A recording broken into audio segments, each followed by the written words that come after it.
Il a le sourire radieux de ceux qui aiment la vie, de ceux qui aiment l'amour, de ceux qui aiment les autres et ne se lassent pas de leur fréquentation.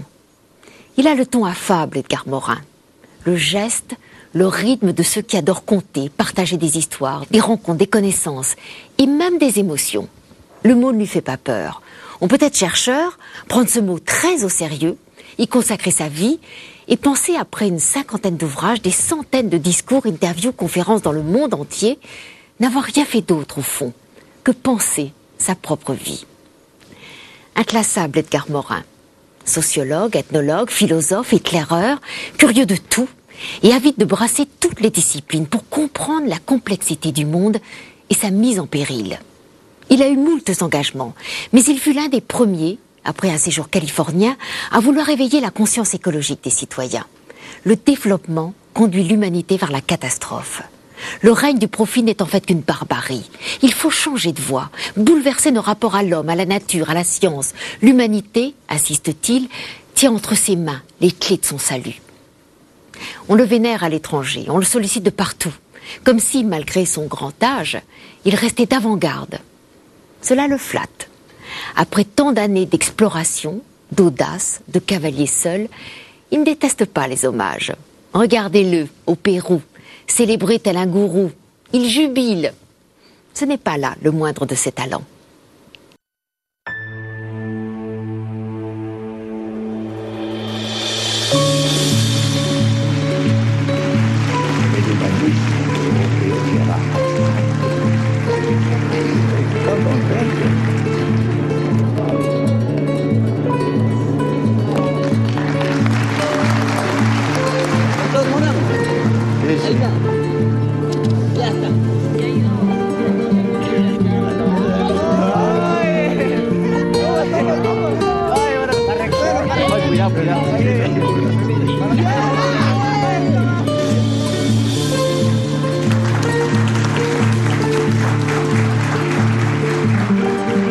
Moi, j'aime beaucoup le côté préposthume, n'est-ce pas? C'est-à-dire que quand on donne mon nom à quelque chose, je me dis, tiens, c'est bien. C'est comme si, mort, j'étais quand même assez vivant pour contempler ces choses. Ben, c'est rare. Alors, je jouis vivant de choses qui arrivent, qui devraient arriver après ma mort. Donc, c'est très agréable.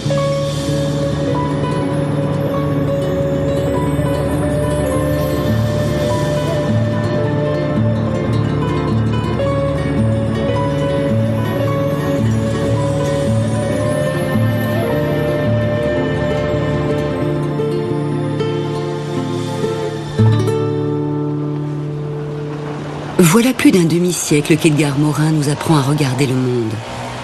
Arpenteur infatigable des savoirs, il est tour à tour écrivain, philosophe, sociologue, au gré de ses réflexions. Ses livres sont traduits dans toutes les grandes langues du monde. Ce penseur est un chercheur à part, inclassable, qui revendique la condition de touche-à-tout et dont la mission pourrait se définir ainsi, relier les connaissances.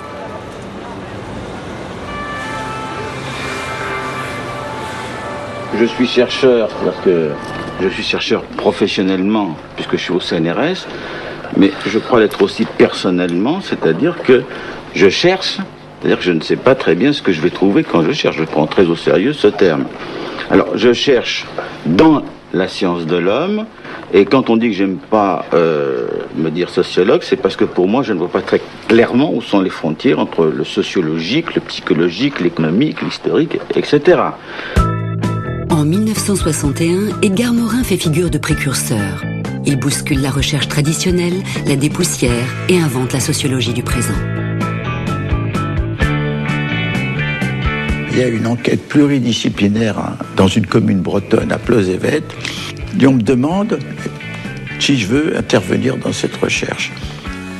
J'ai dit oui, on peut faire sur la modernisation. C'était une époque où la France se transformait totalement, la France rurale, la France urbaine. Enfin, c'était un thème flou mais intéressant.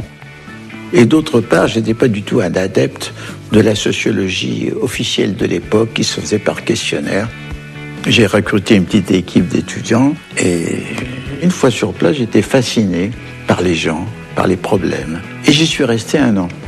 C'était un sujet qui me convenait parce que je pouvais appliquer ma façon de voir qui est multidimensionnelle. Une façon de voir également très intuitive.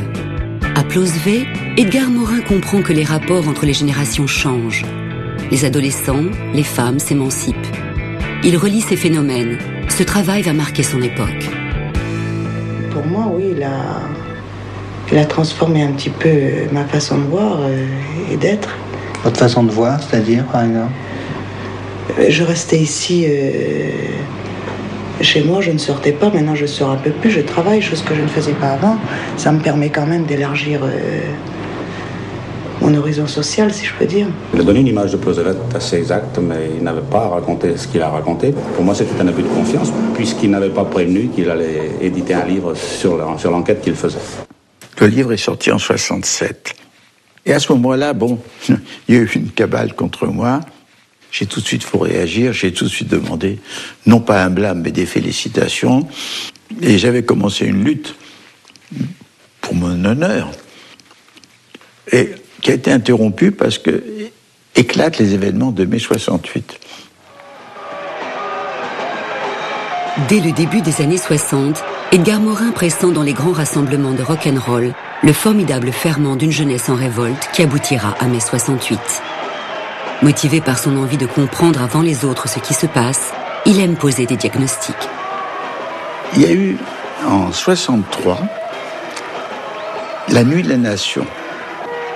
La radio Europe numéro 1 avait convoqué à la Nation les jeunes, les adolescents, et brusquement, au cours de cette fête, quelques jeunes ont commencé par être des casseurs, renverser des voitures, arracher les grilles des arbres. Alors, ahurissement total. Je me suis mis qu'il fallait penser qu'il y avait une aspiration de l'adolescence qui fallait se trouver exprimée à travers le rock et qui se formait peut-être presque non pas une classe sociale, mais l'adolescence en tant que telle, entre le cocon de l'enfance et l'intégration dans le monde adulte, qui exprimait des besoins, des aspirations que déjà dans le passé avaient exprimé des poètes comme Rimbaud, tout ça. Mais j'ai continué à m'intéresser au phénomène adolescent. Et c'est pour ça que quand il y a eu le mai 68, il se trouve que Henri Lefebvre, qui était prof à Nanterre, il me demande de le remplacer pendant un mois. Je vais à Nanterre, qui à l'époque était un chantier absolument incroyable. Contre la poésie aragonesque, demandez rupture, revue d'action surréaliste. Je vois une agitation. Je vois un rouquin sur les marches de la faculté tenir des propos qui me semblent très bizarres. Ce rouquin, c'était Danny Cohn-Bendit. Et puis, je vais faire mon cours. Là-dessus, des types disent grève, grève, grève. Alors moi, je dis, écoutez, si vous voulez faire de la grève, allez-y, veuillez voter. Alors, il y a un vote et une majorité ne veut pas faire la grève. À ce moment-là, je dis, je fais mon cours. À ce moment-là, les types, les enragés qui voulaient faire grève, me désignent Morin flic, Morin flic. Et là-dessus, ils éteignent la lumière. Ce qui fait que dans cet amphithéâtre où il n'y avait pas de fenêtre, tout est suspendu. Alors, j'avais donc cette expérience un peu bizarre. Et dès qu'il y a eu la première occupation, j'y étais. J'étais un des rares, parce que la presse n'avait aucune antenne dans ce qui se passait dans ces milieux juvéniles. D'ailleurs, ça m'a tout de suite enthousiasmé, parce qu'au début, ça avait le 68 à ses débuts, qui est un mouvement profondément libertaire.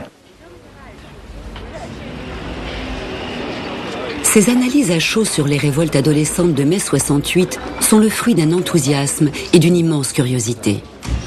En pionnier, Edgar Morin observe la métamorphose du monde et scrute l'esprit du temps. Un an plus tard, il s'envole vers l'Amérique et la Californie, à la découverte de ce bouillon culturel de la fin des années 60.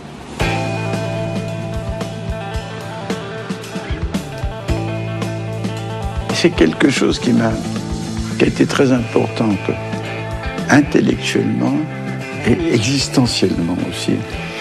Parce que c'est une époque, en Californie, c'était les derniers temps de ce qu'on appelle la contre-culture juvénile, ce qu'on appelait les hippies. Ils avaient vraiment une inspiration pour vouloir changer la vie. Ils se rendaient compte que la vie que menaient leurs parents, surtout quand c'était des familles aisées à l'américaine, avec tout le confort matériel, les télévisions, les voitures, ça ne donnait pas le bonheur. Ils avaient besoin d'autre chose. Plus de communauté, plus de liberté, c'était ça. Et alors, il y avait des rassemblements, des parkings par milliers, il y avait des concerts de rock, il y avait une sorte d'extase collective. Donc j'étais témoin, j'étais présent dans cette chose. Bon, est-ce que ça représente l'œuvre d'un sociologue? J'ai pas tellement l'impression.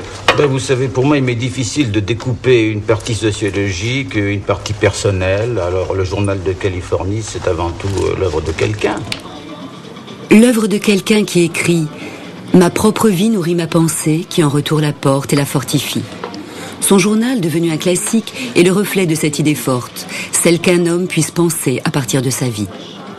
Mai 68 et la Californie m'ont encouragé fortement à tenir à être moi-même.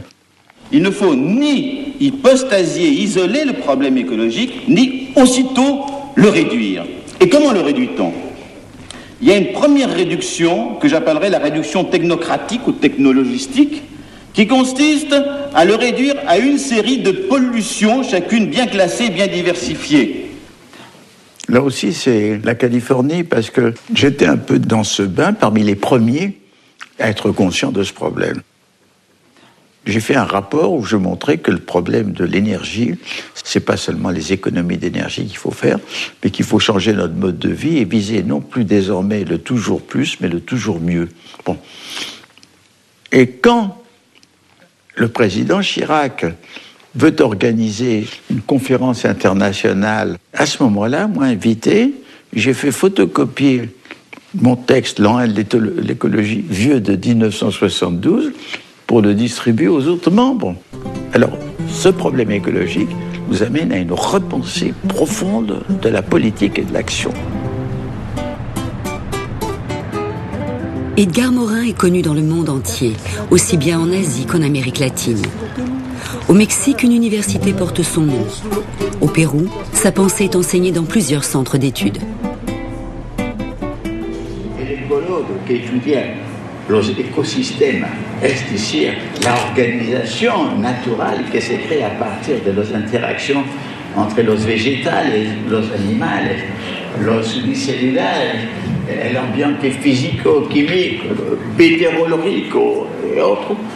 Todo se crea un sistema de organización espontánea, necesita de llamar la competencia de todas las ciencias mencionadas.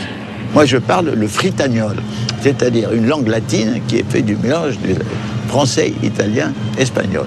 Évidemment, quand je suis dans un pays de langue espagnole, il y a plus de mots espagnols que de mots italiens, mais dans un pays de langue italienne, j'ai des mots espagnols qui sont mêlés aux mots italiens.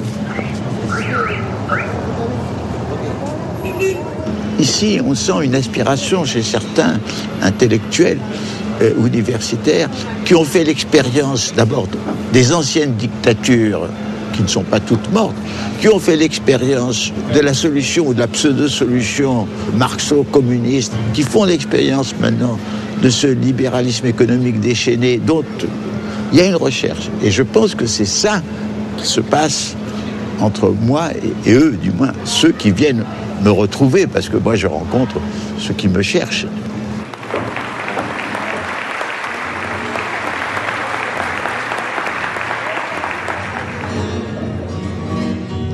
California tiene un diario, Orleans tiene un rumor, el hombre tiene el temor de ser hombre imaginario. Por eso es que en este horario